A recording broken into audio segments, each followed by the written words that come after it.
Out of all of the different animals in the deep sea, I think this one is probably responsible for more sea serpent quote unquote sightings than any other. I'm not really sure how any ancient mariner could describe it any other way. Now, this is, of course, what they call a giant oarfish, and they have from time to time turned up in shallow water, usually to die. And many believe that they are omens.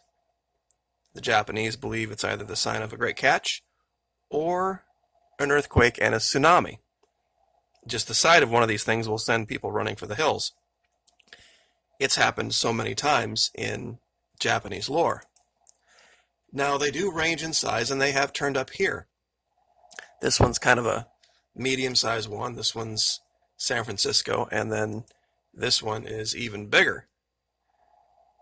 Now, the idea of deep sea, large creatures, coming into shallow water to die when they're either injured or at the end of their life is commonly accepted by science. This has happened more than a few times, and it's a curiosity for sure. This particular video is not an oarfish, but it's a giant 15-foot great white that has been hit by a propeller, and once again, what does it do? It comes into shallow water, probably in this case, not to be predated upon by other sharks and to protect itself. Now, recently, they have been spotted off the coast of Osazaki Point in Japan. And this is an article detailing that one of these that came up and gave birth. Now, I'm not going to say that this is a 100% for sure indicator that an event is likely to be on the way, but it is in a strange part of Japan. And we're going to go there in just a second before I forget to cover one other thing. A few days back, and this kind of dovetails with it, I showed this anomaly on the seafloor in the Bahamas and made the allegation that it was likely some version of, quote-unquote, what they call whale fall, just of a creature that's much larger than whales, and it had come into the shallow waters in the Bahamas and died. And that's why I led with what I led with. Some had come, and more than a few had come to my video actually and said that, oh, you're just showing us some wreck of a ship and making this allegation. Guys, if this was the wreck of a ship, it would be a bigger story than that. Why do I say that? Here's why I say that. Back in 2012, there was a ship that collided with the USS Porter in the Suez Canal. This is that ship. It's the MV Ottawazon, a supertanker, 333 meters long, which is 1,100 feet, and 60 meters wide. To put that in perspective, you could have 3 full-length field football games going on simultaneously on the deck. That's how big this ship is. It's wide enough and long enough to accommodate 3 football fields with room, back to back, end to end. They are enormous, enormous ships. And the basics on them, 160,000 tons gross tonnage, dead weight 302,000 tons, 60 meters at the breadth, 333 meters long. Now, why do I say that? What does it have to do with this? If this were a ship, it would be, let's see if I can get this right here, almost the size of the MV Ottawazon. This particular year has this area measuring 858 feet and 261 meters. However, in other years, like this one for example, we see more of what this is. And the true length is out closer to 314 meters. Now we're talking the size of a supertanker. There were no ships in ancient times anywhere near this big. And this is, relatively speaking, very shallow water. You could easily dive this. And to show you in perspective, there's nothing else around it that you could say, oh, it's just part of this reef, or it's part of this underwater structure. It's surrounded by nothing but sand. Nothing but uninterrupted giant stretches of sand. And remember, this dark area here, this is the size of 3 football fields. So this will give you an idea of how big the area around it where there's nothing is. Now, let's see if we can go over to the part of Japan where that oarfish was found.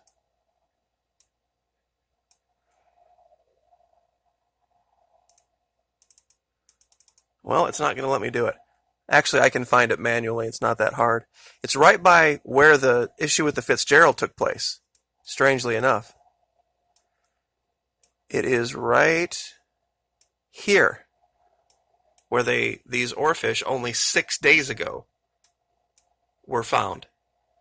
And as you can see, there is this giant deep trench that feeds right into here.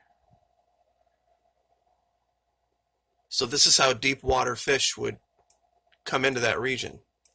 And for those of you wondering, right here-ish is where the collision with the Fitzgerald happened. Now, I'm not saying the two are related, I'm just saying that for reference.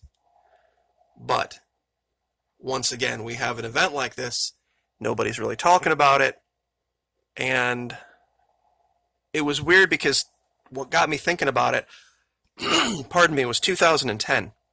We're at the close of a decade right now, and starting a new one. And at the close of the last decade, there was an 8.8 earthquake in Chile, and there was, of course, the earthquake in Haiti in 2010 that killed 160,000 people. And it was only 2011. Oh, and then we had Deepwater Horizon in 2010 as well. Then there also was and it just ran out of my mind what I was gonna say. But that's what happens. Anyway, Deepwater Horizon,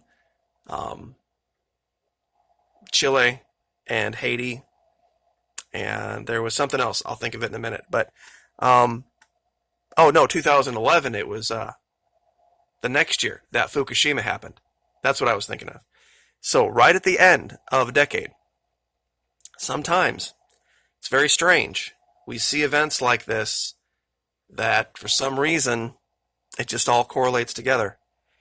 Now, I did want to show some new stuff in Antarctica that I think you guys will be very interested to see.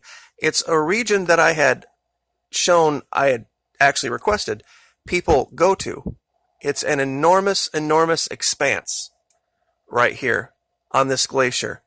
And there are just finds after finds after finds in all sorts of different layers and regions. And I wanted to show some of the newer ones that I think you guys would definitely want to see. They're primarily skulls and shadows of humanoids. Now we've got another elongated skull right here. As you can see, we have the elongated shape. We have the eyes. It looks like the brow ridge has suffered a little bit. Setting on some type of a platform. We have another partial skull down here you can see with the eye and the brow ridge, and another one over here. Now, some people have also come and said, those can't possibly be. They look blurry and blah, blah, blah. I was watching a show it was on Amazon Prime. I'm trying to remember what channel. They were talking about this thing called the Red Deer Cave Find, the Enigma Man. And the only thing they had was this cap of a skull that just had a couple of eyebrow ridges on it, and they made all sorts of grandiose claims about what it was and how old it was and what it meant for the history of man and all this kind of stuff. And it wasn't even anywhere near what we show and what people take issue with me having found. I usually don't say anything about anything unless there's at least 3/4 of a skull there. There's a couple of more up here. This one's even better because you can see right here the eye. You can see the jawline very clearly. It looks like there's another bone that kind of got laid over top of it. Right here, I don't know if you can see the end of it over here. But here's the skull. Here's the cheekbone. It's about 25 feet, 8 meters, which is right in line with what we have been finding. These are clearly the skulls of giants.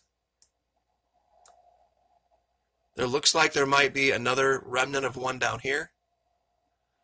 And whatever this one is, it looks like it has, whatever it is, it had horns on it.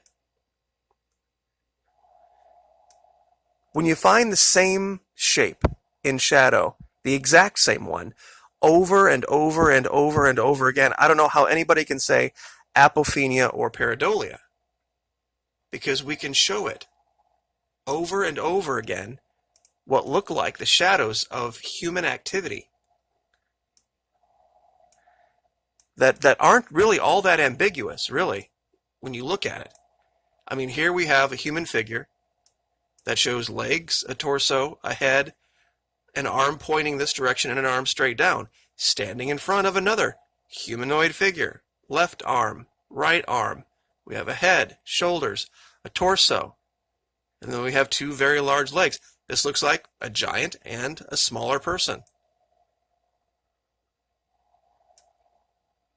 And if you go to this, and I'll give you the coordinates for this region, I'm going to show all sorts of stuff as I go from place to place that I'm sure you're going to say, you missed this, you missed that. I didn't miss it. It's just, you can literally go not 50 feet and find this evidence.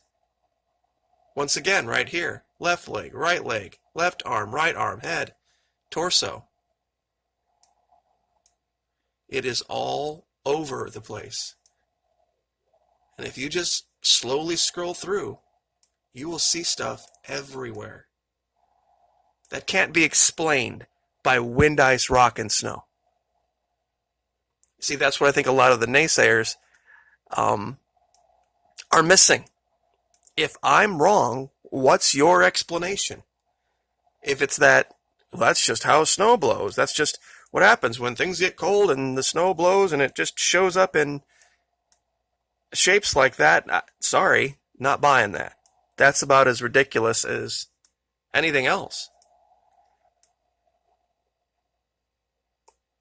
And one thing that I'll leave with, and I think it goes to how, and I include myself in this because I'm part of normal modern society like anyone else.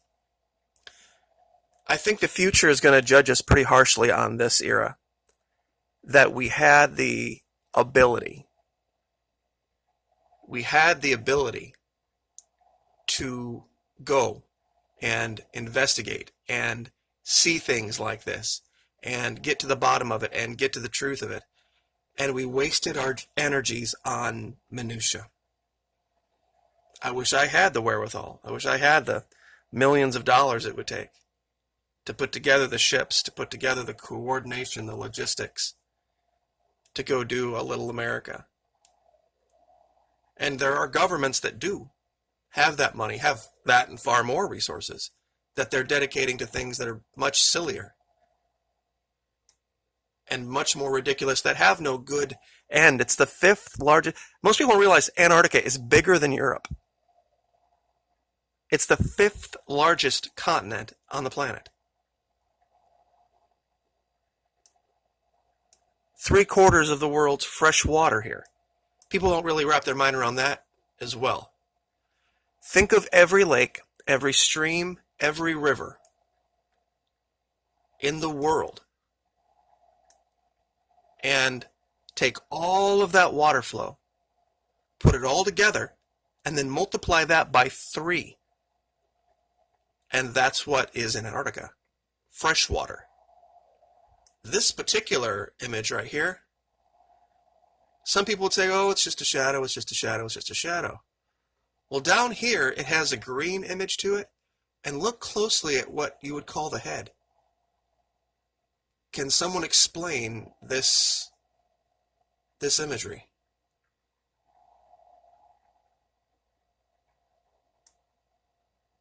What would make this appear this way? In the explanation of wind, ice, rock, and snow. That's my only real question for the naysayers. If it's wind, ice, rock, and snow, explain to me the process.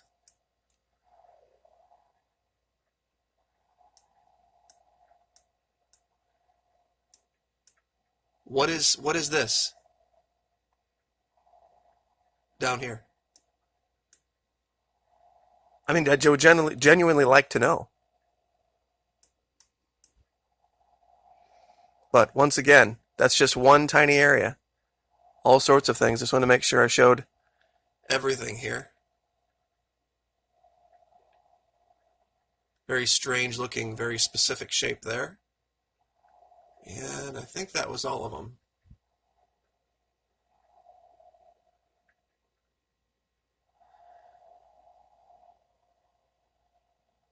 The next, hopefully, 30 to 40 years, 50 years, our children and possibly our grandchildren will be able to answer these questions for us. Anyway, I will leave that there and just end out by just showing some other areas that I really don't know how to describe.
We'll see you next time. Like, share, subscribe.